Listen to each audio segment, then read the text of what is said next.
Assalamualaikum warahmatullahi wabarakatuh.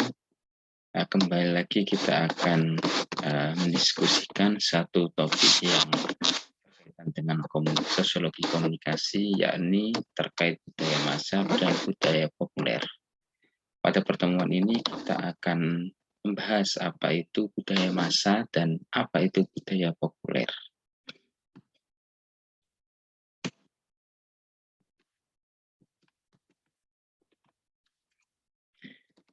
Nah, ini pasti teman-teman sudah tidak asing lagi dengan dua gambar ini. Salah satu dari apa istilahnya grup musik yang dari luar negeri, atau dari Korea dan juga dari Inggris. Ini adalah dua contoh menarik dari apa yang akan kita bahas hari ini. Mereka adalah satu representasi dari budaya yang menjadi dampak dari globalisasi yang kemudian banyak digandrungi oleh para kelompok muda di Indonesia salah satunya. Dan saya pikir tidak hanya terjadi di Indonesia, tetapi juga di belahan dunia yang lain, sehingga memunculkan fans terhadap grup musik ini. Nah, ini yang akan kita lihat keterkaitannya dengan budaya massa dan juga budaya populer. Sebenarnya apa sih itu budaya populer? Nah, budaya populer sederhananya merupakan suatu budaya yang diciptakan secara masif dan berorientasi pada selera pasar. Artinya budaya populer ini adalah budaya yang banyak diikuti oleh orang-orang di seluruh dunia. Konteks sosialnya seperti apa sehingga muncul budaya populer? Nah, pada waktu itu budaya populer ini adalah budaya masyarakat kelas bawah yang menjadi pembeda dari budaya elitis. Jadi lawan dari budaya populer itu adalah budaya elitis. Nah, elitis itu sendiri berarti budaya yang memang hanya diikuti oleh segelintir orang atau segelintir kelompok masyarakat yang kemudian budaya tersebut tidak mampu diikuti oleh masyarakat kelas bawah sehingga menimbulkan eksklusivitas tersendiri dalam sub masyarakat. Nah, sedangkan budaya populer ini adalah budaya yang mampu diikuti oleh masyarakat kelas menengah ke bawah. Dan jumlahnya ini jauh lebih banyak daripada budaya elitis. Apa saja bentuknya? Banyak sekali, bisa terkait misalnya selera musik, bisa terkait gaya hidup, bisa terkait gaya berpakaian, barang-barang yang dipakai itu adalah wujud dari budaya populer. Nah, tetapi kemudian sebelum kita melihat bagaimana perkembangannya dari awal terciptanya budaya populer hingga saat ini, hingga menjadi suatu budaya yang dikapitalisasi oleh sekelompok orang sehingga dipaksa untuk mengikuti perubahan sosial, mengikuti tren dari waktu ke waktu. Nah, kita bisa melihat ciri-cirinya seperti apa budaya populer. Yang pertama, budaya ini menciptakan tren. Artinya setiap produk budaya itu dihasilkan selalu disukai dan diikuti banyak orang. Mereka mengandalkan kuantitas, ya, bukan mengandalkan kualitas atau menciptakan satu barang yang valuable, tapi mereka mengandalkan massa yang banyak, ya. Sehingga profit mereka itu didapatkan sedikit-sedikit tetapi banyak, nah, karena mereka memiliki banyak pengikut. Di mana-mana masyarakat kelas menengah ke bawah itu jumlahnya jauh lebih banyak daripada menengah ke atas. Sasaran mereka itu adalah orang-orang di kelompok yang menengah ke bawah seperti ini. Yang kedua, memiliki keseragaman bentuk. Artinya produk budaya itu menjadi tren yang biasanya menjadi pionir dan diikuti oleh produk-produk lain yang bergenre sama. Artinya produk-produk ini mudah untuk ditiru, ya. Tugas mereka adalah bagaimana agar budaya-budaya ini disukai, ya, diikuti. menjadi trending yang kemudian masyarakat kelas bawah itu bisa membeli, ya, mengikuti atau meniru gaya yang sedang trending. Ini adalah satu gejala-gejala dari budaya populer. Kemudian bersifat sementara, ya, artinya produk budaya satu ini selalu digantikan dengan produk budaya yang lain. Budaya populer muncul itu biasanya tidak bertahan lama, karena budaya populer ini diciptakan untuk trending kemudian tenggelam dan digantikan dengan budaya-budaya populer yang lain. Ini yang menjadi satu nafas dari budaya populer. Mereka harus selalu bisa menciptakan barang, selalu bisa menciptakan, kalau musik ya berarti menciptakan satu karya-karya yang mudah populer, tenggelam, dan kemudian diciptakan lagi karya-karya yang lain atau barang-barang yang lain. Selanjutnya, budaya populer biasanya akan bertahan selama belum ada budaya populer yang lain yang dapat menandingi keunikan budaya populer tersebut. Seperti yang sudah saya jelaskan sebelumnya, bahwa budaya ini akan terus bersaing dengan budaya-budaya populer yang lain. Ya. Karena kemudahannya untuk ditiru, direplikasi, ya, dan dengan mudah diikuti, karena biasanya dibandingkan dengan budaya elitis, jika itu berbentuk barang, maka harganya tidak akan semahal, ya, atau lebih murah daripada barang-barang yang diincar oleh kelompok-kelompok elitis.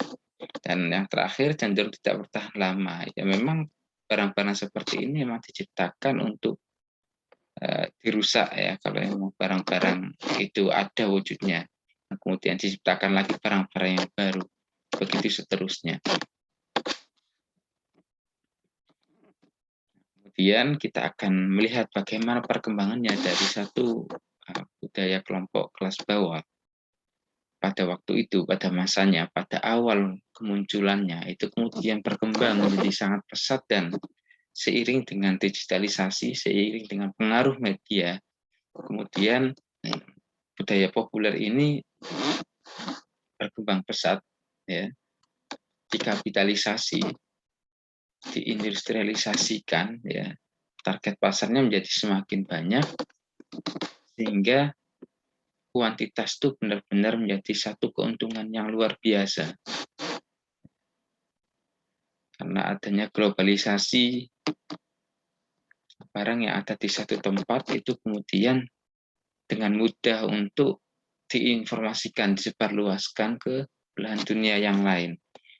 Sehingga tempat sekarang sudah tidak menjadi satu hal yang membatasi, tetapi bagaimana kemudian media sosial, ya, media massa yang lain itu kemudian semakin mengambil peran penting dalam tersebarnya budaya populer. Karakteristiknya seperti apa? Ya, budaya populer ini menghancurkan budaya tradisional. Nah, dengan adanya globalisasi, misalnya kita lihat beberapa genre musik yang dulu benar-benar tidak ada, ya, misalnya ada grup band Korea misalnya dengan mudah masuk di Indonesia dan digandrungi. Nah, kemudian bagaimana dengan kebudayaan-kebudayaan tradisional, misalnya musik dangdut. Nah, musik dangdut kemudian distigmatisasi, dianggap itu jauh lebih rendah daripada budaya populer. Padahal sebenarnya dangdut itu menjadi satu budaya populer pada masanya. Banyak digandrungi mungkin di masa-masa orang tua kita. Tapi kemudian saat ini ketika misalnya anak-anak muda menyanyikan dangdut, itu dicitrakan sebagai sosok yang tidak mengikuti perkembangan zaman. Kemudian yang dimaksud bagaimana kebudayaan populer itu dengan mudah menggantikan, bisa saja merusak kebudayaan tradisional yang sudah ada sebelumnya. Yang kedua, budaya ini dibangun berdasarkan kesenangan, namun minim substansial. Artinya budaya-budaya seperti ini, budaya populer itu diciptakan untuk kesenangan yang memang sesaat, ya, untuk hura-hura misalnya, atau untuk menunjukkan, menyimpulkan, mempengaruhi kita bahwa jika kita merupakan masyarakat yang kekinian, bahasa kaum mudanya itu, maka kita harus mengikuti budaya tersebut. Jika ada budaya lain yang dirasa lebih kekinian, kita juga akan didorong untuk mengikutinya. Begitu juga seterusnya. Maka budaya ini biasanya tidak substansial, tidak menjadi satu hal yang penting untuk kita beli sebenarnya, ya. Bukan menjadi satu barang yang premier, gitu. Tetapi kita akan terus dipengaruhi oleh media massa untuk mengikutinya, sehingga kita juga terpengaruh. Yang ketiga, bersifat profit tentunya, yang mengedepankan sisi popularitas dengan kedangkalan makna atau nilai-nilai. Artinya barang-barang ini diciptakan biasanya sangat minim filosofi. Setiap budaya populer ini biasanya menonjolkan popularitas. Tetapi bagaimana, kenapa kita harus menggunakan barang tersebut misalnya? Atau kenapa kita harus mengikuti tren tersebut? Kenapa kita harus mendengarkan genre musik tersebut? Itu kita tidak terjelaskan, ya. Di media massa, media sosial itu tidak menjelaskan hal itu. Yang penting media massa tugasnya menyampaikan bagaimana ketika orang itu mengikuti, maka dia menjadi bagian dari kehidupan masa kini misalnya. Dan tentunya jika ketika orang sudah mengikuti, maka profit yang didapatkan oleh media massa, oleh industri yang menciptakan budaya tersebut akan semakin besar, dan memang itulah tugasnya. Yang terakhir, kekuatan utama adalah budaya populer adalah, nah ini saya salah mengetik, adalah media massa, bukan budaya massa. Kekuatan utama budaya populer adalah media massa. Media massa itu seperti apa ya? Bagian kampanye dari media populer. Jadi media massa dan media populer, terutama pada era digitalisasi ini, tidak dapat dipisahkan. Nah, apa kaitannya dengan tadi genre musik atau ada kelompok musik dari Korea, dari Barat, dari Inggris? Nah, mereka kemudian menjadi menciptakan satu fanatisme di negara kita, misalnya dengan menggerus beberapa lagu-lagu. Contoh, anak-anak kecil misalnya sudah dengan mudah misalnya melihat musik atau genre musik yang dibawakan oleh kelompok-kelompok musik dari Korea atau dari negara-negara yang lain melalui YouTube. Nah, tapi kemudian mereka sudah mulai agak kesulitan dalam mencari sumber-sumber lagu-lagu anak, misalnya lagu-lagu tradisional Indonesia. Tapi mereka lebih menyenangi apa yang sudah tren misalnya di YouTube, ya, apa yang sedang trending di TikTok, yang pada dasarnya akan sangat jarang ketika lagu-lagu di TikTok, di YouTube itu lagu-lagu daerah misalnya, kan hampir tidak mungkin misalnya kalau teman-teman mengikuti trending topik hingga saat ini. Itu adalah satu contoh bagaimana kebudayaan populer itu akan menggerus budaya-budaya populer yang sudah ada sebelumnya, ya, terutama pengaruh media massa, adanya globalisasi itu yang banyak membantu budaya populer itu semakin merajuni banyak negara-negara di dunia, dan tempat tidak lagi menjadi satu persoalan penting ketika budaya populer itu sudah terintegrasi dengan masyarakat digital. Berikutnya terkait budaya massa. Nah, secara definitif budaya massa sendiri itu adalah satu budaya yang lahir sebagai imbas perkembangan teknologi informasi. Apa bedanya dengan budaya populer? Nah, budaya massa ini adalah budaya populer juga termasuk budaya massa. Jadi setiap budaya populer yang disebarluaskan oleh teknologi informasi ini disebut budaya massa. Tapi kemudian apakah budaya populer itu selalu menjadi budaya massa? Belum tentu. Kenapa? Karena budaya populer yang tidak tersebar dengan bantuan atau perkembangan teknologi informasi itu tidak termasuk dalam budaya massa. Pada intinya budaya massa ini adalah setiap budaya yang lahir, ya, yang dikembangkan melalui produk-produk teknologi informasi, disebarkan melalui TikTok, disebarkan melalui YouTube, melalui Facebook, dan sebagainya. Artinya, budaya massa ini adalah menjadi mesin dari budaya populer. Budaya massa ini berbanding lurus dengan budaya populer. Ketika budaya massa ini kemudian digencarkan, maka budaya populer juga akan semakin booming. Ya. Budaya massa ini adalah mesinnya. Bagaimana budaya populer itu bisa bertahan dan menjalani siklusnya. Bagaimana budaya populer yang satu digantikan dengan budaya populer yang baru lagi. Begitu seterusnya. Konteks sosialnya seperti apa muncul budaya massa ini? Pada waktu itu, mulai bermunculan sinema dan radio. Ya, belum ada bioskop yang mewah, belum ada televisi, belum ada YouTube. Ya, karena ini pada tahun 1920 sampai 1930-an. Yang mana mulai marak produksi massa bangkitnya fasisme. Nah, saya mungkin tidak akan menjelaskan banyak tentang fasisme, karena ini sudah beda konteks, tapi ini kita agar tahu saja terkait konteks sejarahnya seperti apa, sehingga muncul budaya massa.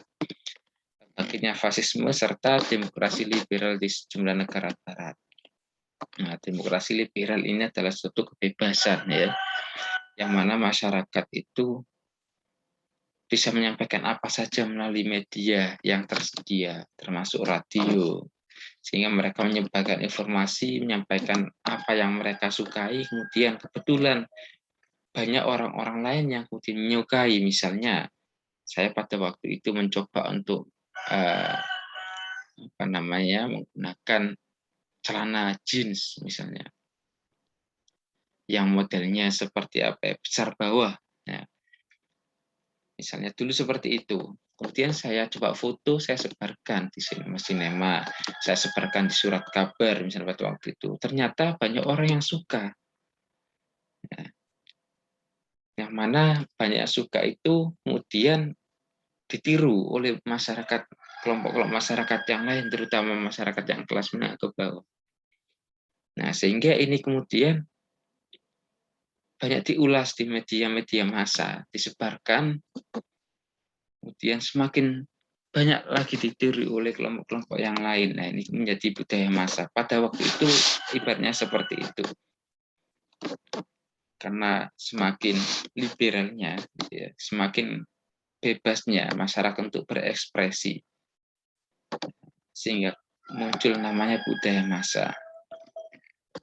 Karakteristik budaya massa itu sendiri didukung oleh keberadaan industrialisasi dan urbanisasi.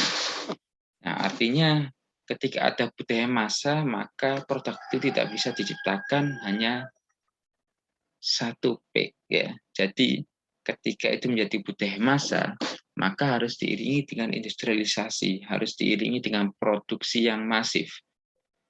Adanya pabrik-pabrik konveksi terkait celana jeans yang model seperti yang saya jelaskan tadi, misalnya. Di sisi lain juga urbanisasi juga mempengaruhi. Kenapa urbanisasi itu mempengaruhi? Nah, pada waktu itu radio, sinema itu kan banyak berkembang pesat di perkotaan, ya. Sehingga ketika semakin masif laju urbanisasi itu, maka budaya massa ini bisa tersebar lebih cepat daripada masyarakat yang ada di pedesaan. Yang kedua, keberadaannya berada di luar struktur kelas budaya konvensional, tetapi bersinggungan antara kelas budaya elit dan kelas budaya bawah. Artinya budaya massa ini sebenarnya tidak melihat masyarakat kelas, ya. Karena budaya massa ini bisa dilihat oleh siapa saja. Kalau kebetulan masyarakat elit itu menggandrungi budaya yang sedang ada, yang banyak diikuti oleh masyarakat yang berada di kelas bawah, itu bisa saja diikuti oleh masyarakat yang berada di kelas atas atau di kelas elit. Tetapi karakteristik kelas elit itu sendiri biasanya mencari pembeda. Mereka tidak ingin berpakaian dengan model yang sama dengan masyarakat kelas bawah.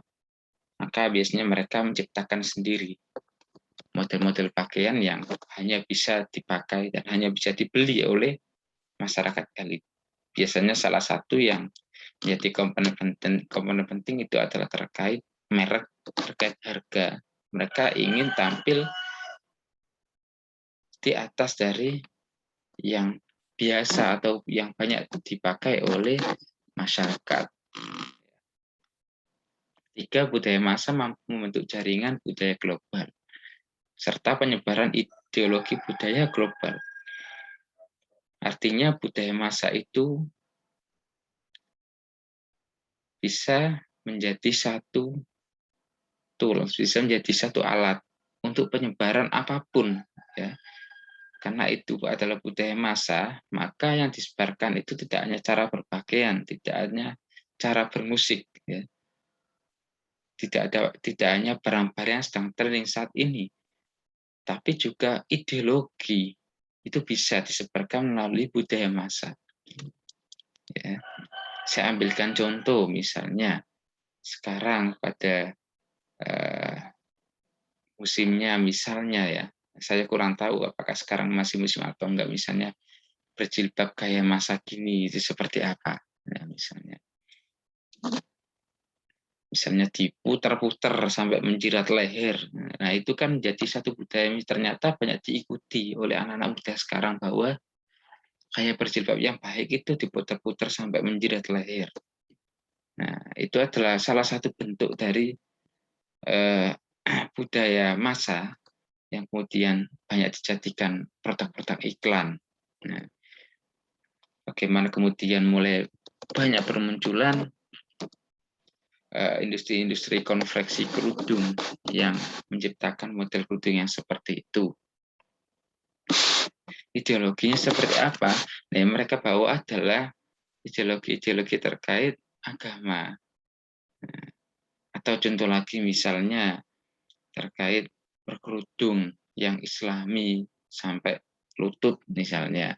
Nah, kemudian mereka mengajarkan bagaimana wanita muslim yang baik itu sesuai dengan hadis-hadis, sesuai dengan Al-Quran. Mereka mencoba mengiklankan model-model kerudung itu dibumbui dengan ayat-ayat Al-Quran, dengan hadis-hadis yang mendukung bagaimana cara berhijab yang baik. Nah, kemudian mereka dituntun untuk mengikuti berbagai pengajian kaum muslimah yang baik seperti ini, mengikuti pengajian yang seperti ini, menggunakan pakaian seperti ini. Nah, itu adalah menjadi cikal bakal dari ideologi yang disebarkan melalui budaya massa. Ya. Tapi yang tidak boleh kita lupakan adalah setiap budaya massa itu biasanya tidak lepas dari profit, tidak lepas dari ada yang diuntungkan. Ya, itu yang perlu kita garis bawahi bersama. Kemudian budaya massa merupakan budaya populer yang dihasilkan melalui teknik-teknik industrial dan dipasarkan untuk dapat profit kepada khalayak konsumen massa dengan pemanfaatan media massa yang optimal. Artinya media massa ini benar-benar menjadi satu alat ya untuk menggencarkan pembelian dari produk-produk yang dipakai secara masif dan menjadi satu budaya. Yang terakhir, karena masa budaya yang begitu cepat meniru segala sesuatu yang sedang naik daun atau sedang trending, sedang laris, maka media berlomba mencari keuntungan sebesar-besarnya. Di balik profit oleh industri, maka di situ ada peran media massa. Ya. Yang kemudian ketika media massa menampilkan hal itu banyak ditonton, mereka juga akan menjadi bagian dari industrialisasi, mendapatkan profit dari penjualan produk-produk yang sedang booming, yang diciptakan oleh massa yang kemudian menjadi budaya. Nah, ada beberapa catatan dan pembahasan kita terkait budaya populer dan budaya massa. Yang pertama, budaya massa diproduksi dengan biaya yang cukup besar, karena tidak hanya diproduksi 1, 2, 3, tapi harus dalam jumlah besar, karena targetnya adalah masyarakat kelas menengah ke bawah. Dengan dana besar, maka menghasilkan keuntungan yang untuk kontinuitas atau untuk keberlangsungan, untuk keberlanjutan budaya masa itu sendiri. Mereka diciptakan sesuai mode yang terus berganti. Nah, pergantian itu adalah nafasnya dari budaya massa dan budaya populer. Sehingga budaya massa diproduksi secara komersil agar tidak saja menjadi jaminan keberlangsungan sebuah kegiatan budaya massa, namun juga menghasilkan keuntungan bagi kapital yang diinvestasikan pada kegiatan tersebut. Nah, seperti yang sudah saya jelaskan sebelumnya bahwa budaya massa dan budaya populer ini harus menghasilkan keuntungan yang kemudian terus diinvestasikan untuk menciptakan budaya-budaya populer yang lain yang digencarkan melalui media massa. Dua, budaya massa juga diproduksi secara eksklusif menggunakan simbol-simbol kelas sehingga terkesan diperuntukkan kepada masyarakat modern yang homogen, terbatas dan tertutup. Sedikit berbeda dengan budaya populer, budaya massa itu bisa jadi diciptakan untuk kelas-kelas tertentu menggunakan simbol-simbol yang terkesan itu eksklusif, terkesan itu homogen, bisa jadi eksklusif, bisa jadi homogen, bisa jadi terbatas dan juga tertutup. Nah, kalau homogen, tentunya ini akan banyak digandrungi oleh masyarakat kelas bawah. Karena ketika barang itu mudah direplikasi, tetapi trending, biasanya harganya akan jauh lebih murah. Tapi kalau misalnya barang itu terbatas dan modern, ya eksklusif, maka harganya biasanya jauh lebih mahal. Dan karena mahal, maka masyarakat kelas menengah ke bawah tidak bisa membelinya. Yang otomatis hanya kelas atas lah atau kelas elit lah yang mampu mengikuti budaya tersebut. Nah, tetapi bagi masyarakat kelas bawah, homogen tidak masalah, yang penting modern. Yang penting mengikuti gaya masa kini, misalnya. Meskipun tidak eksklusif. Nah, saya ambilkan contoh misalnya, budaya-budaya terbatas dan tertutup. Kalau teman-teman tahu tas Hermes, nah itu kan ada beberapa artis menggunakan produk-produk tersebut itu diciptakan untuk kelas-kelas yang elit. Tidak akan mudah kelas bawah membeli tas tersebut karena di satu sisi harganya yang sangat mahal, di sisi lain juga diproduksi secara terbatas dan pembeliannya juga tidak mudah. Nah, itu adalah satu contoh. Mereka akan selalu mencari pembeda.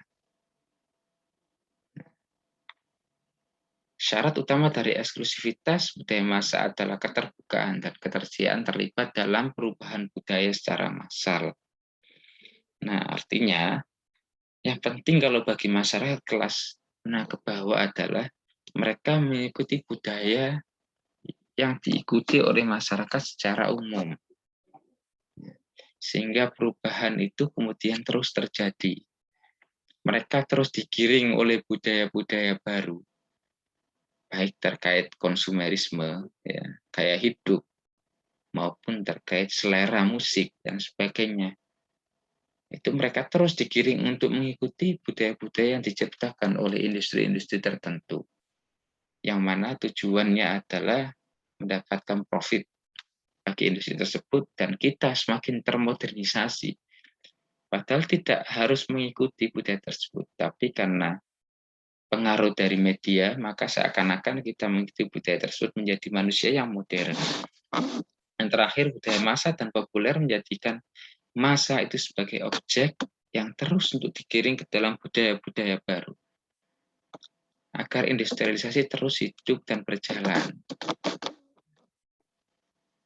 Industrialisasi ini bisa terus berjalan, siklusnya itu bisa terus berputar ketika masyarakat ini kemudian mengkonsumsi budaya populer yang sedang diciptakan, mengkonsumsi budaya massa yang sudah dibuat. Masyarakat ini adalah objeknya. Nah, dengan demikian, perubahan sosial itu akan terus terjadi, yang salah satunya disebabkan oleh industrialisasi yang menciptakan mode-mode baru, untuk dikonsumsi. Dikonsumsi tetapi tidak untuk selamanya, dikonsumsi untuk sementara, yang kemudian tugas industri adalah memikirkan produk-produk baru yang menjadi populer di